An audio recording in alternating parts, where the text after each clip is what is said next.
마르코가 전한 거룩한 복음입니다. 그때 예수님께서 배를 타시고 건너편으로 가시자 많은 군중이 그분께 모여들었다.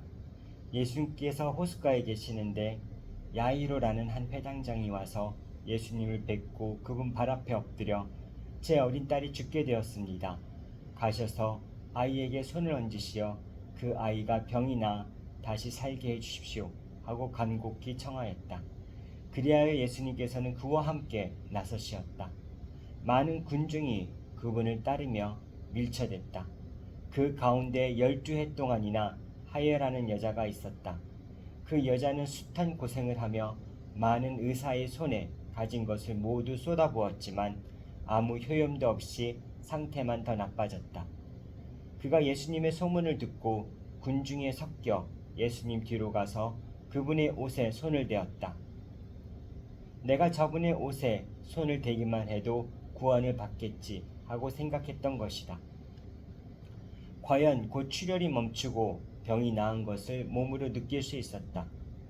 예수님께서는 곧 당신에게서 힘이 빠져나간 것을 아시고 군중에게 돌아서시어 누가 내 옷에 손을 대었느냐 하고 물었다. 그러자 제자들이 예수님께 반문하였다.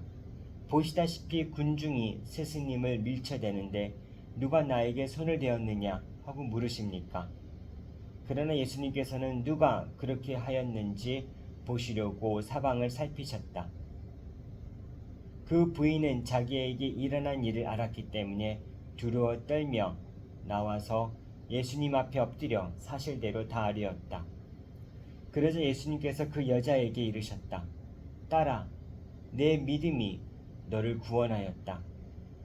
평안히 가거라.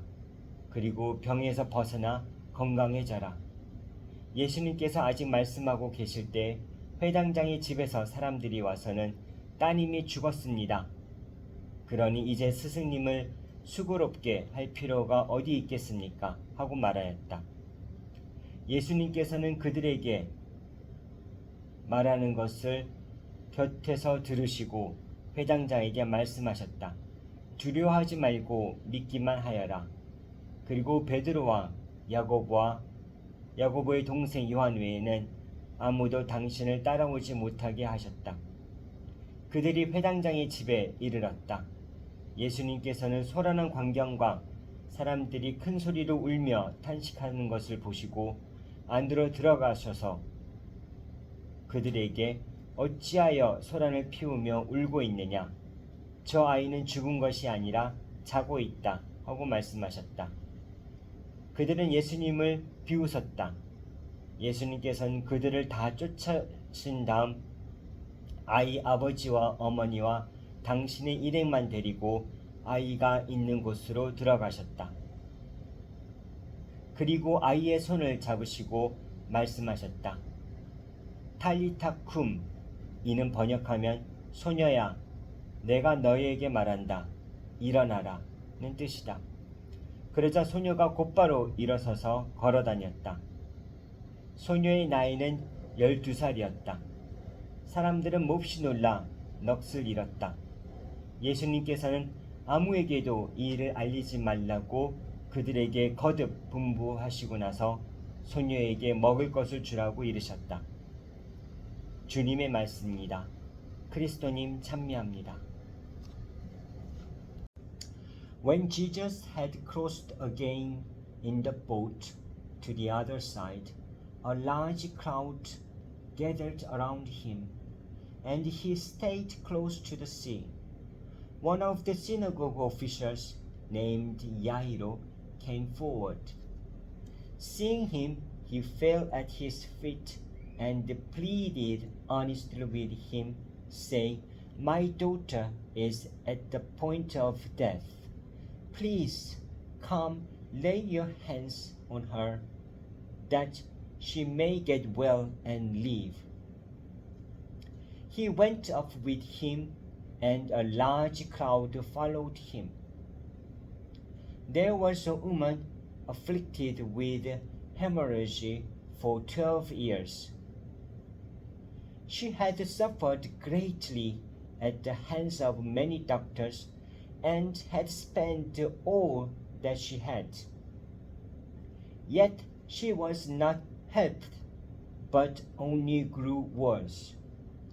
She had heard about Jesus and came up behind him in the crowd and touched his cloak.